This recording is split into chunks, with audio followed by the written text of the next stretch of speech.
Greetings, beloved. I'm Bishop R.G. Mason II, lead pastor of the Impact Church South. And I'd like to take this time to invite you to worship with us in our iChurch worship experience. Many people have been asking the question, what does the I stand for in iChurch? Well, I stands for Impact. That's who we are. But listen, Impact is not just a word. It's an acronym. It's not just a designation of who we are, but it's a description of what we are. We are innovative ministries productively addressing current times. And one of the ways we're addressing the current times is that we are bringing you prophetic services to minister to you right where you are.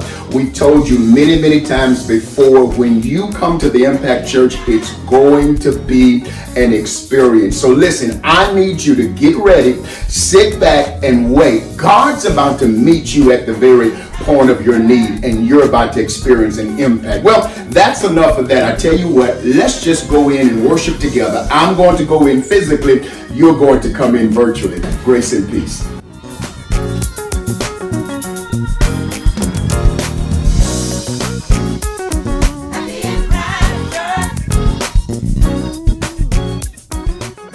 Genesis chapter 2 verse 7 reads, "And the Lord God formed man of the dust of the ground and breathed into his nostrils the breath of life, and man became a living soul." Pastor Morris, Shale, Veronica, thank you for being with us.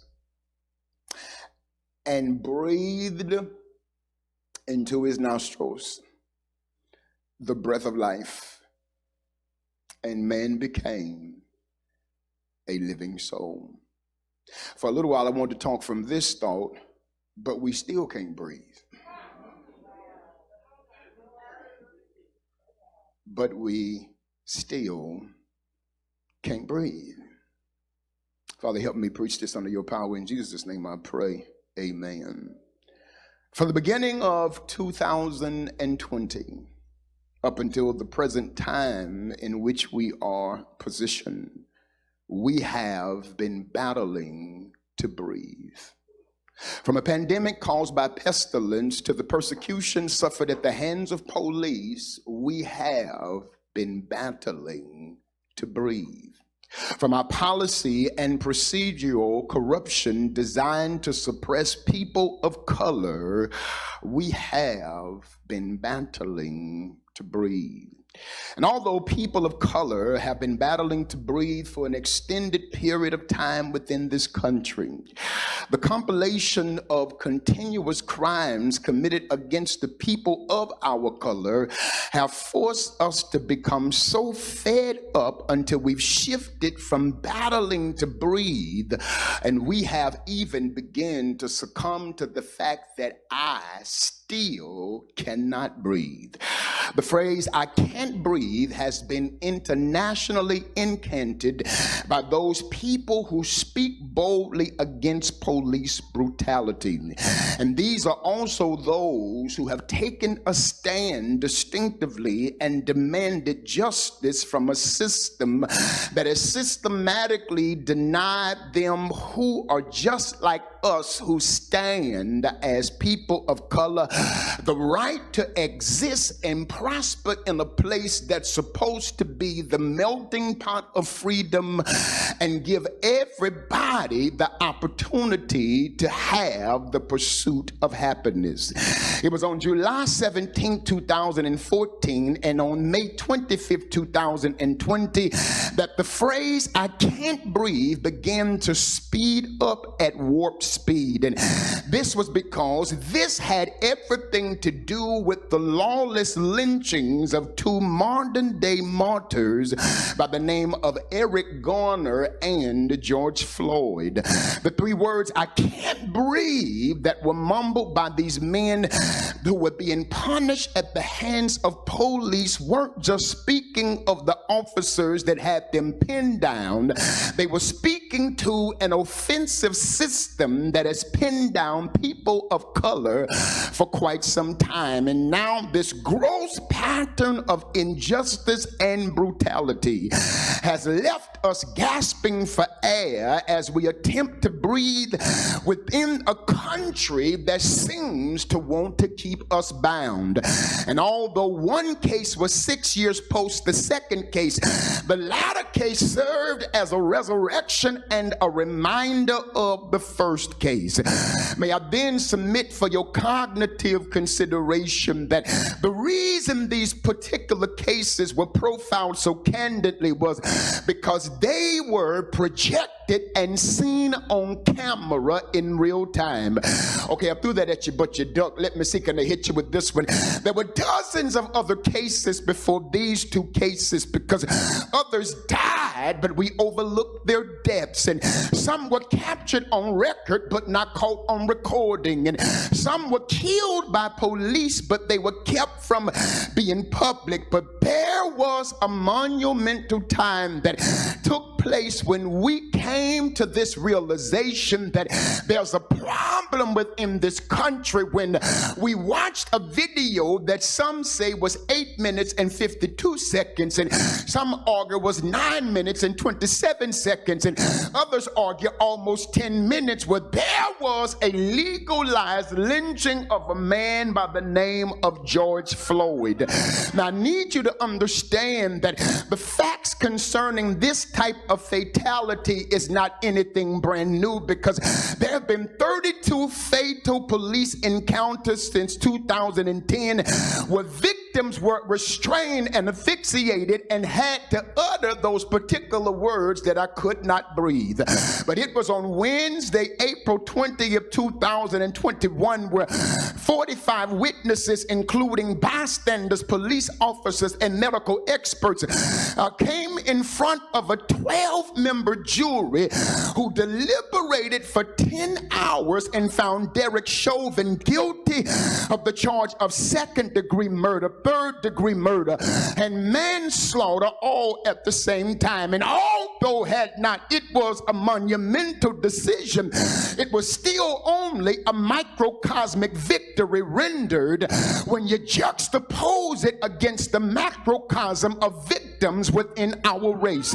It was at a news conference on Wednesday where Philonise Floyd, the brother of the late modern-day martyr by the name of George Floyd, spoke out and said, I prayed for like 30 minutes because it took 30 minutes for the jurors and the judge to come out. He said, but as the judge started reading the verdict and it was guilty, I heard numbers and they said guilty again, and I heard numbers and they said guilty again, and it began to feel good. He said it was accountability, and I think that America, they feel that we can be free because this is the land of the free, and people felt differently or would have felt differently if Chauvin was not convicted. And there were a lot of things that he went on to say, and I won't quote him verbatim, but here is one phrase, Ashley E., that stood out the most when he said, me and my family can finally breathe again. Now understand now, as he referenced the repeated cries of his brother whose neck was crushed by a legalized lynching that was caught on camera, he was simply stating that we finally received some justice from an unjust system. I understand that, but I also completely understand how the statement resonated with Philonise personally, but I could not help but think, Liz, how the statement did not resonate to a people who's a race of color. Can I tell you why? It's because even though his family experienced some breathing for a moment, we've still been suffocating for an entire lifetime. Okay, I threw that at you, but you ducked. Let me see, can I hit you with this one? Since Tuesday, April 20th, the verdict was stated in the case of this vicious slaying of George Floyd. We took a breath, but we did not start breathing. See, although the Floyd family can take a breath because of justice, we're still not breathing because of injustices. Jonah, although the Ford family can celebrate Chauvin's conviction, people of color are still being crucified by a system that creates Chauvins. Although his family are going to be compensated by the courts, we're still a people being treated like we are culprits and criminals every day. My black son can't ride down these black streets without being pulled over and profiled by a white man. Your daughter is still misogynized and looked upon as a piece of meat, as a race. We are still behind, and we are still experiencing the disparities associated with living the black experience in the so-called land of the free. And since George Floyd's death in last May, while in Minneapolis in police custody, please don't miss this, 181 black people in the United States have been killed by the hand of police, and we are still counting every day. There's been 966 police killings since May 25th, 2020. There are 18.7% of us that make up the particular population, but then it almost doubles in the amount, Una, of black people that are being killed by the hands of police. Now, while the verdict was getting ready to be decided, it was 9 days before they read it, there was a black boy by the name of Dante Demetrius Wright who was shot at the hands of police. Please don't miss this, by Kim Rose, who said Kim Potts, who said she thought she grabbed her taser when she actually grabbed her pistol. Now, I ain't been saved all my life, got my 9 with me right now, and I know what a 9 feel like rather than, right now, don't try nothing, I know what a 9 feel like rather than a taser. Something is wrong in a country where you can stand up and shoot black people at will like it's target time, as opposed to respecting us for the people God has made us to be. And you want me to believe all men are created equal? That's not my fight. It was Micaiah Bryant, who was 16 years old, getting into a squabble like we do in the hood, pulled out a knife, and she shouldn't have had a knife, and I ain't saying that she should have been fighting, but before they tried to put her down and take a scuffle or two, they decided to shoot her in cold blood. It was Andrew Brown Jr. who tried to drive away, and deputies fired at him multiple times and killed him on the spot. It was Marvin David Scott III in McKinney, Texas, who was pepper sprayed and restrained and asphyxiated and died in the county jail detention center. It was Patrick Lynn Warren Sr. in Killeen, Texas, who died at the hands of police. It was Vinnie Belmonte in Cleveland, Ohio, who died at the hands of police. And there have been at least 134 other people, Nelson, who died at the position of asphyxia, known as postural asphyxia, because they could not breathe. Now, I need you to understand that this is a legalized chokehold that even the president of these United States are trying to get banned as we speak. My son is a police officer. I got cousins who are police officers. I got sons in the ministry who are officers. And I'm not saying they should not protect themselves, but I'm saying when it comes down to human life, we've got to begin to think of their lives while we're protecting our own lives. And I'm not saying let's go and stand against the police, because we've got great police, but some police need policing and don't need to be police. Here is the problem. Some people are afraid and they naturally fear for their lives, so the prone position is the normal position that they find themselves trying to place the culprit in. You know the prone position, where your hands are prostrate and you're lying prostrate and your hands are cuffed and tied behind your back. And this is called the prone position, and it causes the flow of oxygen to the heart and brain to be be restricted, and ultimately causing some to succumb to death because they simply could not breathe.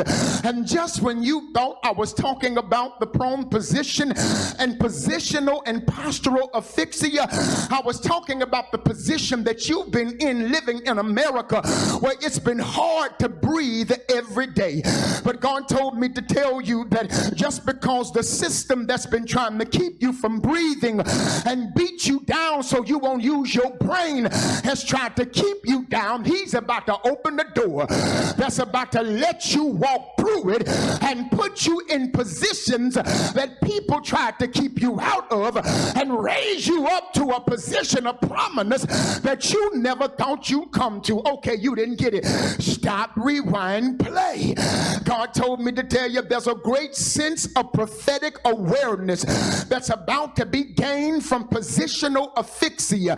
It's that restricting of your breathing, thereby eliminating your oxygen, I told you, to your heart and to your brain, and then rendering you useless. You still didn't get it. Asphyxia is that restricting of the air calhoun that causes oxygen to be restricted going to your heart and to your brain, rendering you still ain't got it. Asphyxia is that thing that keeps oxygen from going to the right place and ultimately trying to restrict your heart and your brain. You thought I was still talking about a prone position.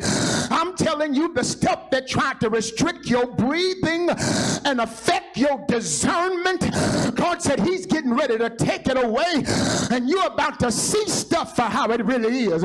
You're about to see people for how they really are. That stuff that's been ultimately contaminating your heart, God said he's about to protect your heart and guard your heart without gating your heart. And then the stuff that's been trying to contaminate your brain and dummy you down, God said he's about to educate you himself.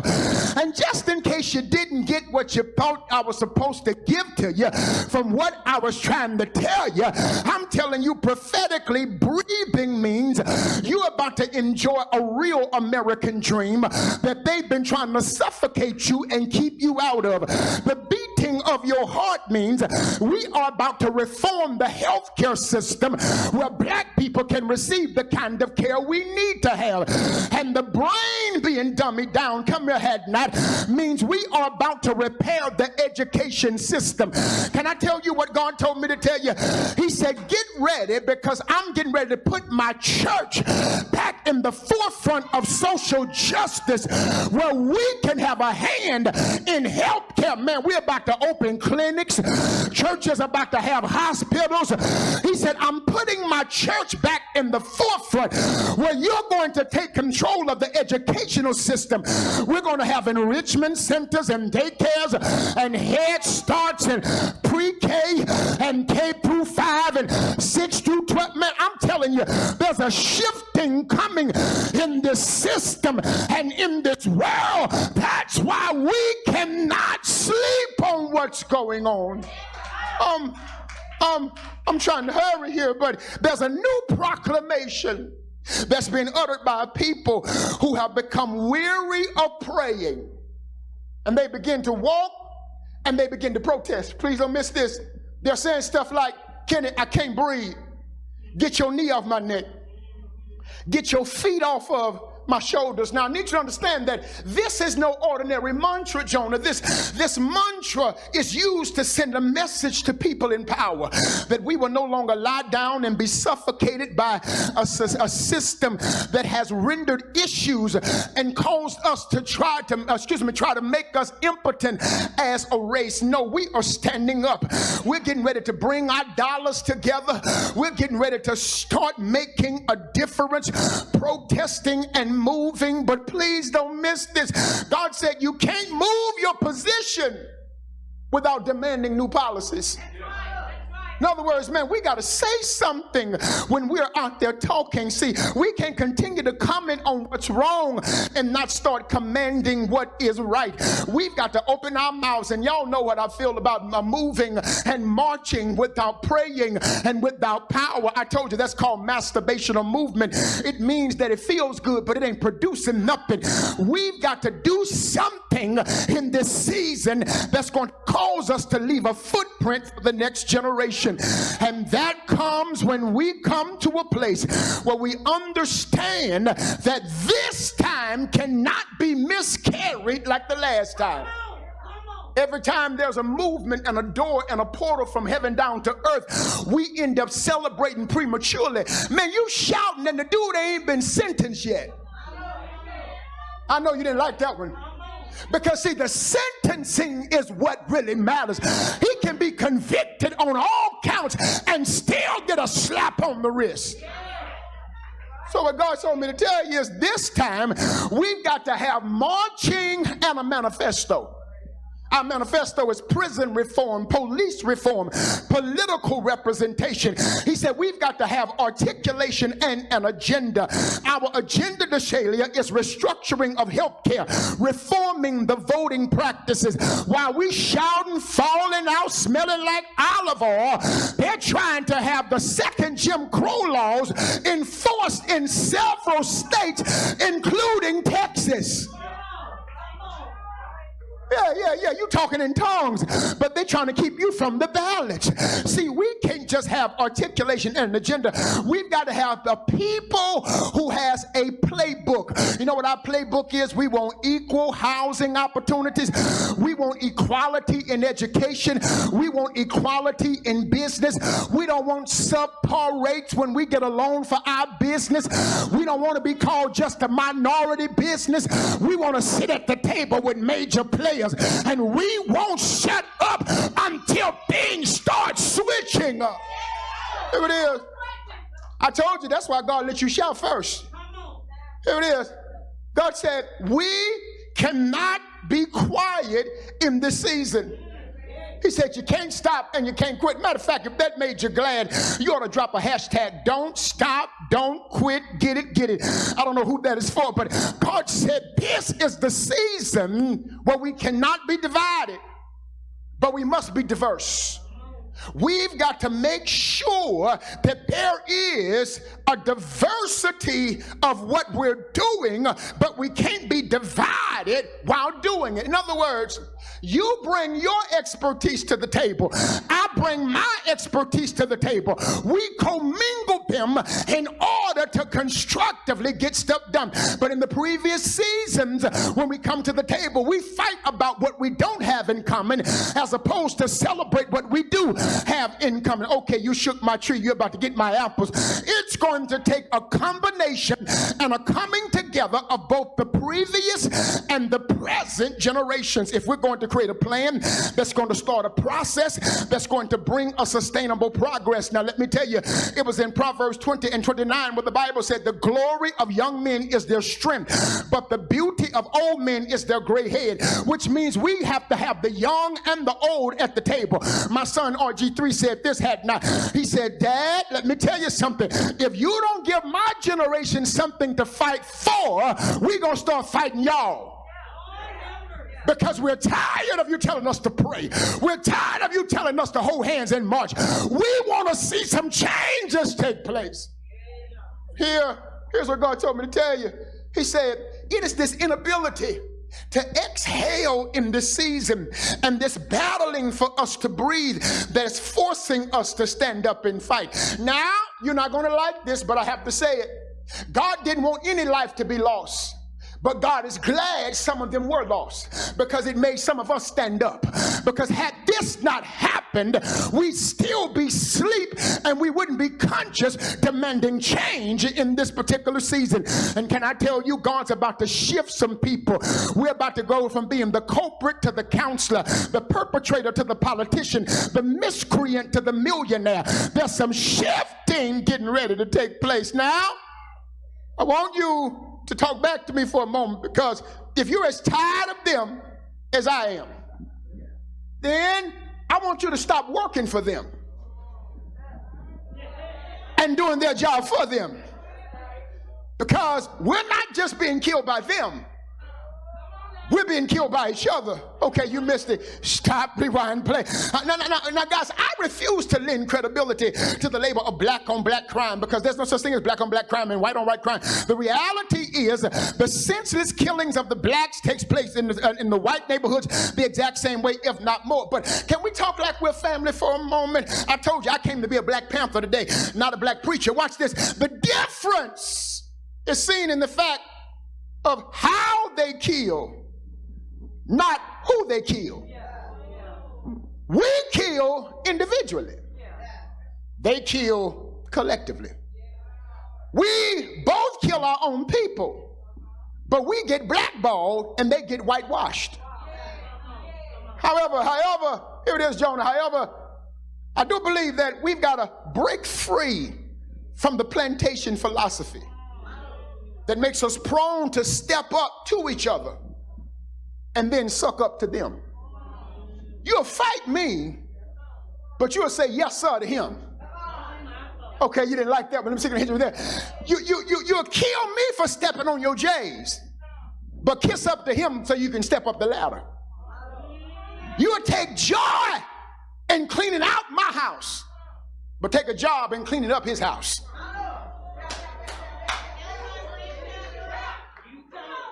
You spend your money buying from their businesses, but won't support black-owned businesses. Okay, and I know you think I'm being insensitive, but I understand that many of our businesses can be substandard, and we say stuff like, if you fix it up, I maybe put some money. Well, maybe if you put some money in it, they'll fix it up. Because what you didn't understand was their loan amount was a substandard amount when they started their business. Their leasing amount is substantially more than the amount of their white counterparts.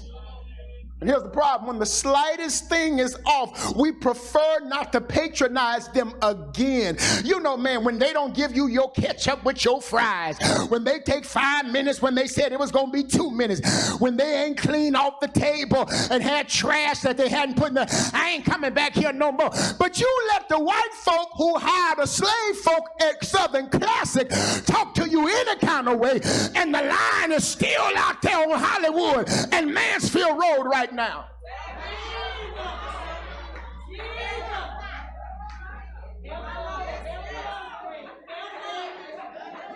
Oh, you're sitting a long line and get mistreated and mishandled for a jumbo combo.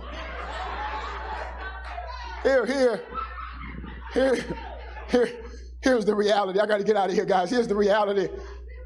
I'm preaching to people, Clark, who knows what it feels like not to be able to breathe because of what you've had to endure socially, embark upon societally, and even what you've had to encounter singularly. However, one of the greatest issues causing the burden within our breathing is not that we have experienced certain things socially, it's what we have never experienced spiritually. I'm shifting from a Black Panther to a black preacher now.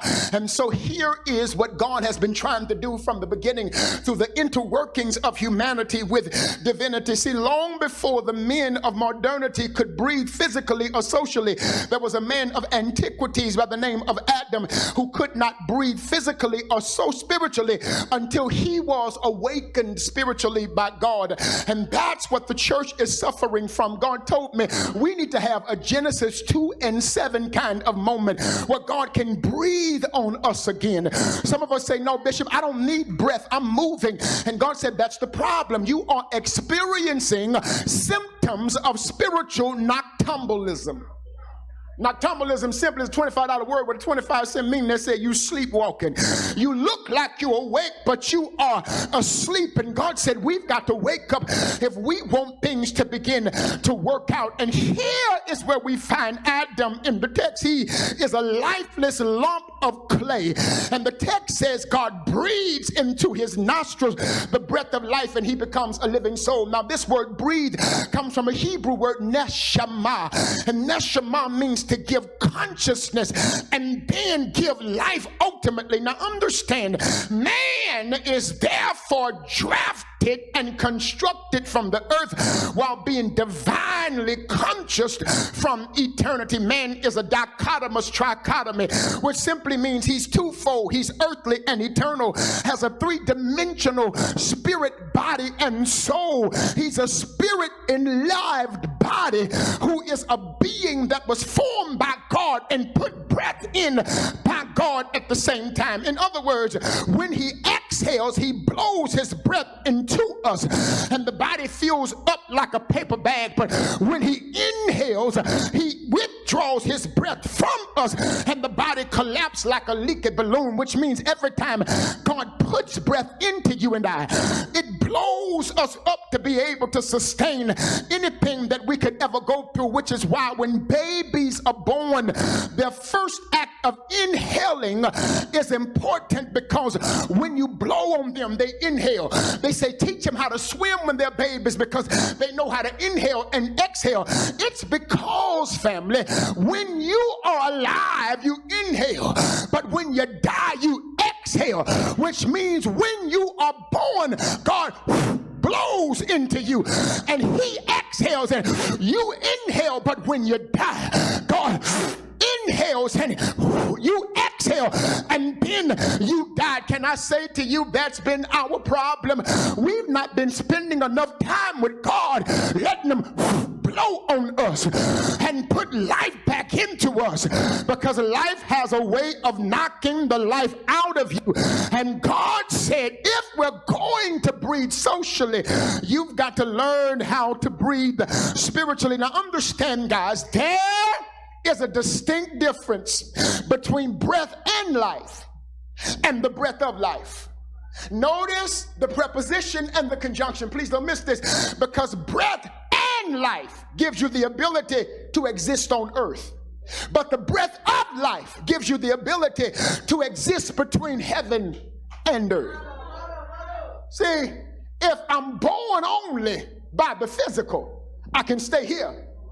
But when I'm born spiritually and physically, I can be here but be up there at the same time. Oh, see, y'all thought because you could see me, I was still here. I ain't here. I know you think I'm talking crazy. The Bible says I'm seated in heavenly places with Christ Jesus, because I not only have breath and life, I've got the breath.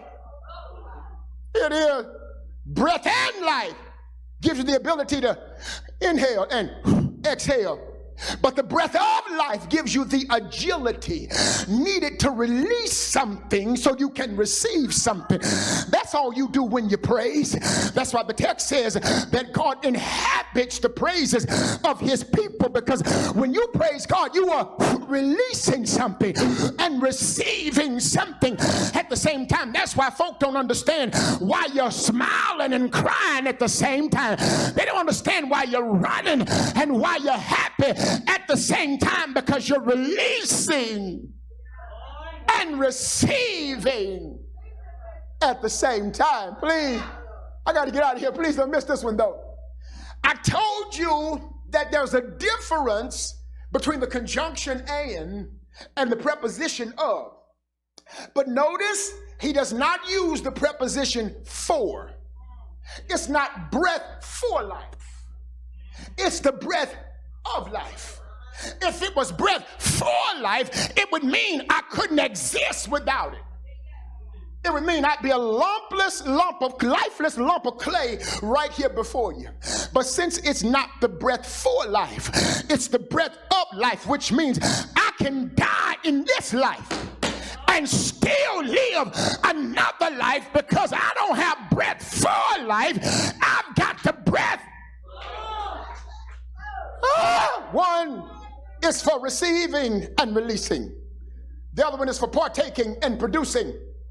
The other is for benefiting and birthing. Please afford me the latitude, take a peremptory pause. I'm going to pull out my textual lesion, seeking a walker didactic dog from chapters 1 through 2. I know I won't finish this. My time is already gone, but I got to bring you where God brought me, because God said in order to understand the necessity of breath in the garden, the necessity of breath in this life, we've got to go back to the necessity of breath in the garden. In other words, in order to understand the movement of modernity, we've got to go and understand the annals of antiquity. He said, I was doing something when I gave Adam breath, and the same thing I was doing in Adam is what I'm trying to do in you. It is in chapters 1:26 to 28 where we see a cross-pollination of crafting and creation. He makes man and creates him like a hybrid automobile on a Hyundai assembly line. He calls him Adam, which is a hybrid race of a supernatural God being. He is possessing and portraying the moral attributes of God and man at the same time. He now is the prototype of what we are supposed to be, both physiological and supernatural at the same time. But then he also, in chapter 1:29 through 31, he gives him comestibles for his appetite of cravings. He makes a meal for man consisting of a variety of vegetables, like a plate of produce from Panera Bread. It is in chapter 2:1 through 7, though I'm trying to get here. He gives him a conspicuous account of creation and man's composition. Here it comes, had not, like a grade school teacher reiterating what they've already recited for the sake of review. It is in chapter 2:8 through 14 where he confines man to the place that he has been constructed, like a prisoner bound to a cell without the benefit of parole. It is in chapter 2 and 15 where he gives man a command for cultivation. He gives him an agrarian directive, like a drill sergeant demanding action from a soldier. But prior to the formation and the creation of man, God created the cosmos, the colonies, and the creatures. But the problem was found in the fact that they had a mandate to react, but they did not have the means to vocally respond. Come here, Evelyn. Here is what God's trying to do. He's trying to create somebody who can coexist between eternity and the earth at the same time. Somebody that has the ability to vacillate and move and work between two worlds, and know how to stand down here when the air gets too thin and you cannot breathe, to climb on up there and take a few breaths and breathe, exhale up there, and then come back down and deal with the hell down here. Can I preach like I feel it? Can I preach? Let me preach. I think I'll preach a little while in here. And so that's what the text declares, that he's trying to do in Adam. It's the very same thing he's trying to do in us. And all I'm trying to tell you is he gave Adam breath, not so he could just breathe. I got a question for you. What are you doing with the breath that you have? Are you just breathing? Are you using the breath in your lungs to stand up and talk and speak to the system and the powers that be? Can I preach like I feel it? Can I preach? Let me preach. I think I'll preach a little while in here. And so the text says he makes man a living soul, and then he takes the man and puts him in the midst of the garden. I ain't got time, y'all, but if I had a little time, I would ask your permission to afford me the homiletic latitude to pull out my hermeneutical rifle and and let's see if I can chase me an exegetical rabbit that I see in the text. Now preach like I feel it. Can I preach? Let me preach. I think I'll preach and catch the rabbit in 15a and chase him down to the 18th verse. It's in verse 15 that this breathing soul, this living soul called Adam was pulled and then placed. There are two words you can't miss. He was pulled and then placed. In this season, you won't have a choice in the matter of where God is taking you. He's going to pull you and then place you where he wants you. That's what he did. The text says he took the man that he had formed and given breath to and put him in the Garden of Eden. Now Eden is pleasure in the Hebrew tongue. It comes from 5 marks, and each mark has a meaning. One means spot, the other means moment, the other means presence, the other means delightful place, and the other means open door. And so when God puts you in Eden, he puts you in the right spot at the right moment, in his presence, a delightful place and an open door, just to see what you're going to do. Wow, wasn't that an experience? Didn't I tell you? I thought I told you. I should have told you that every time you come to the Impact Church, you're going to experience what we have coined as the 3 R's. Yes, our services are rated R. It's real, it is relevant, and it is raw. Well, listen, beloved, we thank God that you chose to worship with us on today. We look forward to worshiping with you again very soon at the same time, at the same channel, but it won't be the same experience, we promise you. Thank you so much. Grace and peace.